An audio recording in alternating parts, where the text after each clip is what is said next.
Informative Odisha YouTube channel को स्वागत। आसीगला पियन पाई निजुक्ति सुजोग आपण केवल दशम पास करथिले पाई परिबे चाकरी। सैलरी रहइबो 38,000 टंका पर मंथ। समस्ते ऑनलाइन रे आवेदन करि परिबे। उभय महिला और पुरुष एठारे आवेदन करि परिबे। पोस्ट बाहरिछि 484 टी पोस्ट बाहरिछि। Central bank of India peon recruitment 2024 रो details. Organization name central bank of India. Type of job permanent. Category government job. Name of the post peon post. Application mode online रे apply करि परिबे। Who can apply all India candidate. India रो समस्त candidate apply करि परिबे। Place of posting all India. India भितर ही आपण मानकर पोस्टिंग हेइ जिवो। Gender both male and female उभय महिला और पुरुष एठारे आवेदन करि परिबे। Central bank of India peon recruitment 2024 eligibility criteria एठारे अप्लाई करिवा पई कोन आपनकर एजुकेशन क्वालिफिकेशन बा एलिजिबिलिटी क्राइटेरिया रहिछि।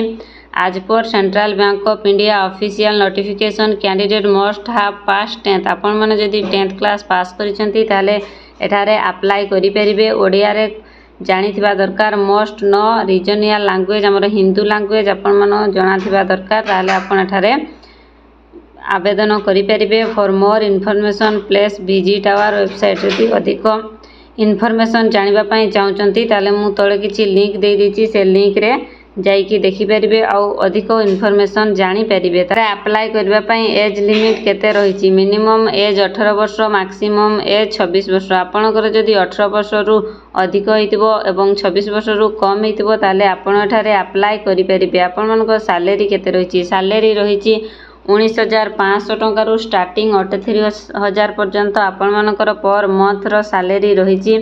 ताले सिलेक्शन प्रोसेस किपरि रहिबो। Candidate selected by the process of written examination. आपण मानकर गोटे रिटन एग्जामिनेशन हबो। लोकल लैंग्वेज टेस्ट हबो आ डॉक्यूमेंट वेरिफिकेशन हबो।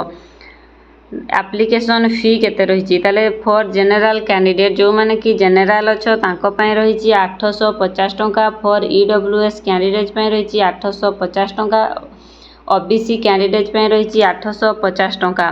सेहि परि पीएचडी कैंडिडेट पय रहिछि 175 टंका। एससी एसटी और फीमेल कैंडिडेट पय रहिछि 175 टंका। पेमेंट मोड ऑनलाइन रे आपण माने पेमेंट पे करि परिबे। Central bank of India peon recruitment 2024 रो इंपोर्टेंट डॉक्यूमेंट्स कोन एठारे अप्लाई करबा पई इंपोर्टेंट डॉक्यूमेंट्स सब कोन। क्वालिफिकेशन सर्टिफिकेट हमर जते भी पाठ पढिचंती तार क्वालिफिकेशन सर्टिफिकेट दरकार। सर्टिफिकेट हाई स्कूल सर्टिफिकेट दरकार। Recent colour passport size photo. दुईटी कलर रो passport size photo.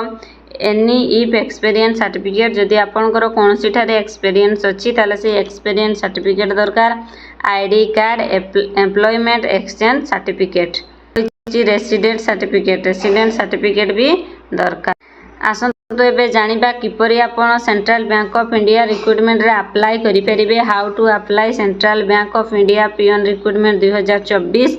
Now at first you visit Google and search the official website. आपण जाइकी गूगल रे ऑफिशियल वेबसाइट रे सर्च करिवे। After then candidate read all the recruit notification carefully ताकू पूरा carefully रे करिवे। Then fulfil the form and which document details required place enter. It is not a fee to charge to apply online, so you have a pay for online application. Online application रे आपण pay करि परिबे। Upload your passport size photo and signature. आपनकर passport size photo आ signature को सेठारे upload करिवे। when registering is completed then take a print out for the confirmation। आपण रजिस्ट्रेशन करि सला परे गोटे सिटी कन्फर्म रो पूरा कंप्लीट प्रिंट बाहर करबे। Then click the submit button. तापरे सबमिट बटन रे क्लिक करबे। Now you wait for the day of your interview and document verification. आपण जेते बेले अप्लाई करि सारिबे सेठारे को दिन इंटरव्यू अछि आ को दिन डॉक्यूमेंट वेरिफिकेशन अछि सेठारे लेखा थिबो। ताले इंपोर्टेंट लिंक आपण माने जदी ऑनलाइन रे अप्लाई करबा पई चाहुचंती निजो फोन रे ताले अप्लाई ऑनलाइन लिंक दे देछि। एटी क्लिक कर। एटी क्लिक करले आपण माने केमती अप्लाई करिवे बाहरी जिवो नोटिफिकेशन पीडीएफ। जदी आपण नोटिफिकेशन पीडीएफ देखिबा पई चाहुचंती पूरा क्लियरली ताले एठारे आपण क्लिक करले नोटिफिकेशन पीडीएफ लिंक रे क्लिक कर लेखाइ जे एठारे क्लिक करले आपण माने पूरा संपूर्ण नोटिफिकेशन पाई परिबे।